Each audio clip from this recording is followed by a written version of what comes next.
If I get 3 days without either of my parents walking back in here, I will be shocked as heck. Anyway, welcome back to another daily baseball, not recap, baseball discussion video is what I'm calling them. 2 days ago we covered the Cubs, yesterday we covered the Red Sox, and then the Cubs ticked me off. So instead of going Cubs, Red Sox, Cubs again, I decided to switch it up. We're switching back and forth between the American League and National League teams. So, what was I going to say? So, let's talk about a National League team in the Los Angeles Dodgers of Los Angeles. Right, like the Angels of the Los Angeles, Angels of Anaheim, yeah, the Los Angeles Dodgers of Los Angeles. Wouldn't that be the Los Angeles Dodgers of Manhattan? Since that's what they...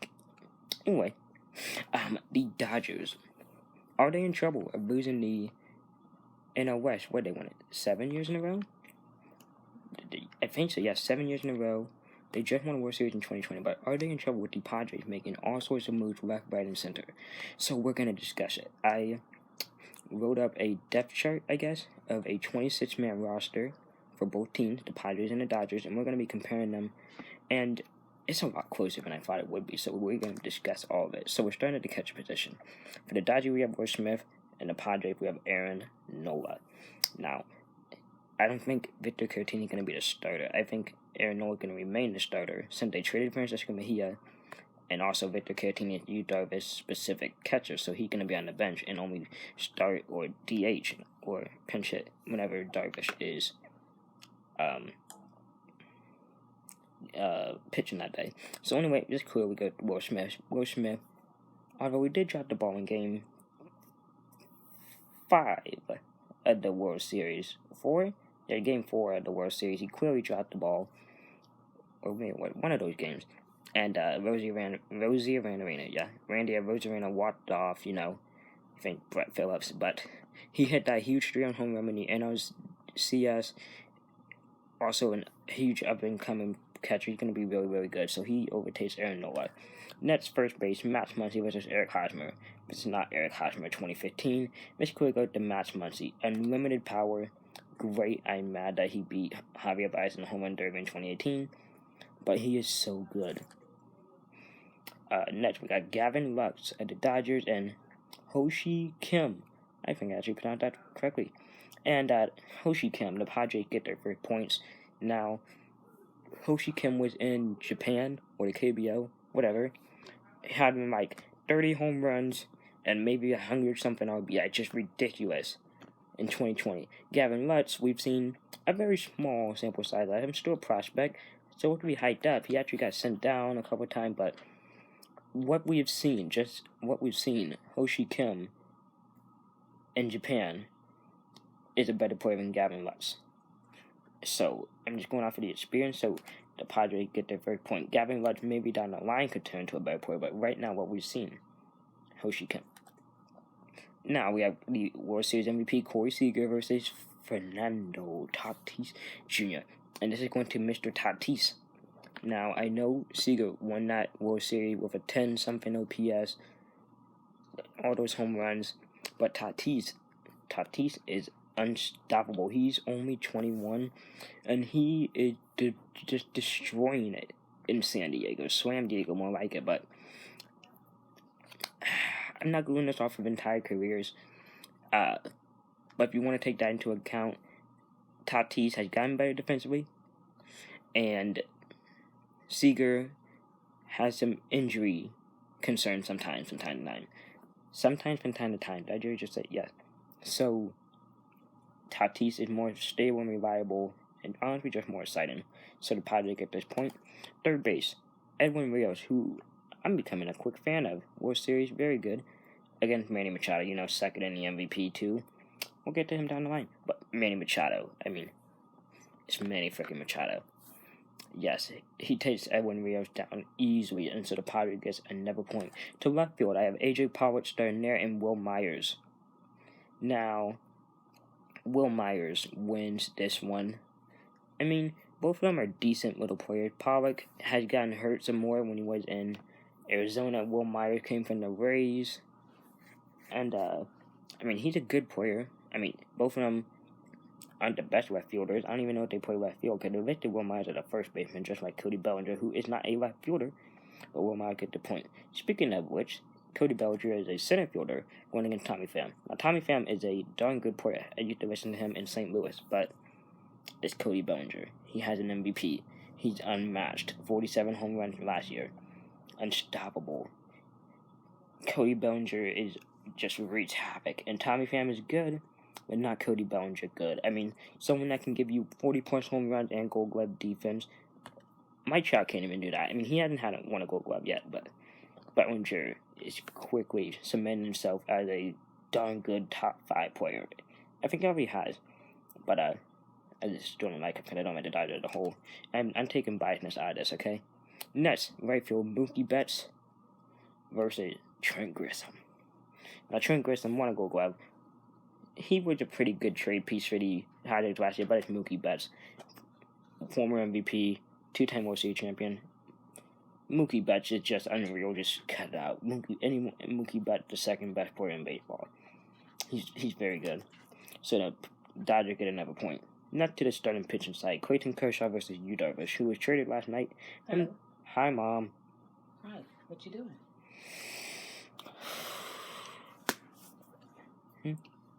Basically, so you know how the Cubs traded Yu Darvish and stuff? Mm-hmm. So I wrote out the rosters for the Padres and the Dodgers to see who's going to win the division next year. Mm-hmm.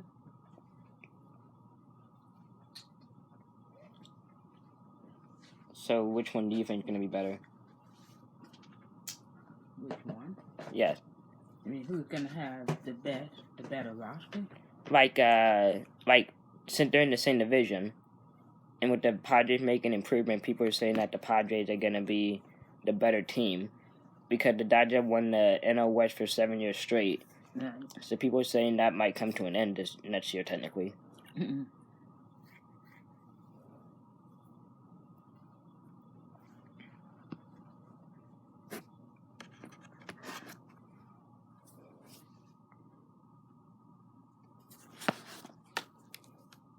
So, how do you turn the TV up? Turn what up?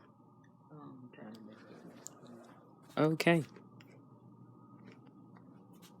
know how to get it started?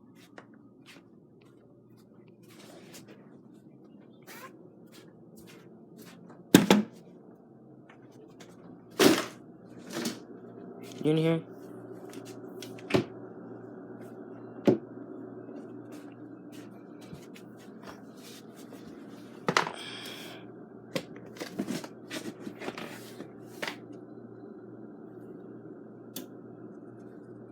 Remember what I said, if they don't walk in here, it's going to be a miracle? Apparently miracles don't happen. Apparently it's not Christmas either. But I'm just going to double check this. Speech on. Viewfinder. Stop recording. Perfect. We're Speech still off. rolling and controlling. Okay. So what were we? Yeah, Kershaw versus Darvish. And so, starting with the starting pitchers, I think that Darvish, I give you Darvish this. Going off of the past couple years, now Clayton Kershaw had been dominant, over 25,000 strikeout, but Darvish has turned his career around. He was a former Dodger. Now you're going to be facing them I won't say every 5 days, but no. He second in the Cy Young, and Clayton Kershaw does have a Rookie of the Year and a MVP and Cy Young and all that stuff. But going off of last season, Darvish was honestly more impressive. Now, next we have Walker Buehler versus Dinelson Lamet. And I gave a point to Dinelson Lamet. It was really, really close. Probably the hardest decision of the video. But, Walker Buehler was like a absolute stud. Dinelson Lamet came out of nowhere, and he did very, very good. But I give it to Lamet, I guess just off of the ERA and just, it's a coin flip either way. If you want to go in one way or the other, I will not be mad. Next we have David Price and Blake Snell squaring off because David Price, hopefully he plays and doesn't opt out of 2021 season because he will be returning. Don't forget about David Price going against his former Rays teammate, Blake Snell. I gave this one obviously to Snell. He actually pitched. He was dang good in 2020. Could have won that game 6 if Kevin Cash didn't take him out. But David Price, nothing to go off him for 2020. 2019 was okay, I guess, but you never know. Next, Dustin May versus Chris Paddock. Now, this is another example of the Gavin Lutz Ho-Chi Kim, where Dustin May has looked lights out. And Chris Paddock is supposed to be lights out, but we haven't seen that from him yet. So Dustin May won this one. And then Tony Gonsolin and Drew Pomeranz. I just need someone to put here as a 5th star since Mike Clevenger isn't going to pitch this year. They'll hit the Tony Gonsolin pretty easily. Now to the bullpen. And I just had to tell you that the Padres are going to get vet. Kenley Jansen versus Emilio Pagan. Jansen won this one. Julio Urias, who closed the World Series versus Craig Stamens. Urias win. Brewster Gladwell versus Tim Hill. I just need the pictures. Next, Corey Knebel, Jose Castillo. Knebel wins. We got Joe Kelly versus Ryan Weber. Kelly Accord. Alex Kolarek versus Pierce Johnson. And then we have Victor Gonzalez versus Joey Lucchesi. I gave this one to Lucchesi. He's just like a long reliever, somewhat starter, somewhat reliever. He can come in, and it's Victor Gonzalez. Okay, not to the bench. After the Dodgers just destroyed it in the bullpen. We got Chris Taylor being better than Victor Caratini. I mean, Chris Taylor's a darn good player. On any other team, he'd be a starter, but yeah. And then we have Matt Beatty versus Jake Cronenworth. I gave it to Cronenworth, almost won the Rookie of the Year, so he gets this one. Next, Austin Barnes and Jose Mateo. I gave one to Mateo. Super fast. Super good. Next, we got Zach McKinstry and Greg Allen. I gave this one to Greg Allen. I know he's very bad, but who is Zach McKinstry? I just needed people to put on the bench for the Dodgers. Next, we have G.J. Peters versus Brian O'Brady, and I gave it to Brian O'Brady at the Padres because who are you people? And then next, finally, I have Luke Raley versus Jose Anu. No, at the Padres, he won it. I don't even know. And then so some people that aren't here is Josh Peterson, free agent. Justin Turner, maybe he'll come back.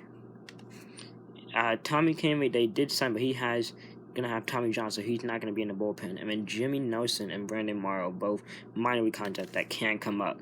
Whereas for the Padres, Kirby Yates, free agent, Justin Profar, free agent. I think they should bring him back. He looked great in 2020. And Mike Clevenger, as I mentioned, with out with Tommy John, just like Tommy Kahnle. Now, something to describe the Padres as faithful, hungry, and passionate. I got this from a Trevor Bauer interview yesterday, so I didn't come up with creativeness for that.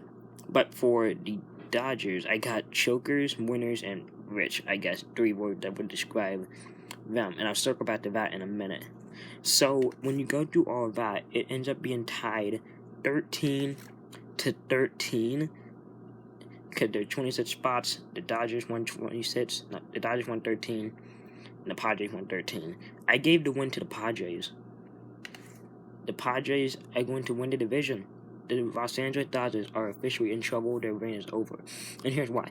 Going back to the chokers thing. Yes, they didn't win the World Series, but year after year after year, they choked or underachieved. 2019, lost in the NLDS to the Nationals. What would that be? 17 lost the World 18 lost the World Series to the Red Sox. 17 lost the World Series to the Astros. 16 lost the NLCS to the Cubs. 15 lost the NLDS to the Mets. 14 I don't remember, but the Dodgers keep winning the division, which that's great, but it didn't turn into results. And I think the Padres can take advantage of that. So let's just recap. For the catchers, the Dodgers won 1-0 since there's only one catcher spot. Infield, the Padres won 3-1. In the outfield, the Dodgers won 2-1. The starting pitcher, the Padres won 3-2. In the bullpen, the Dodgers demolished them 6-1. And in the on the bench 5-1 Padres. So the Padres getting more overall points. I picked them to win the division, and the Dodgers' reign is over. The Dodgers are officially in trouble. Let me know what you think of this in the comment section below. We'll be back tomorrow with more music video. Go check that out, and more baseball talk. So I'll get you guys in another video. Bye, guys.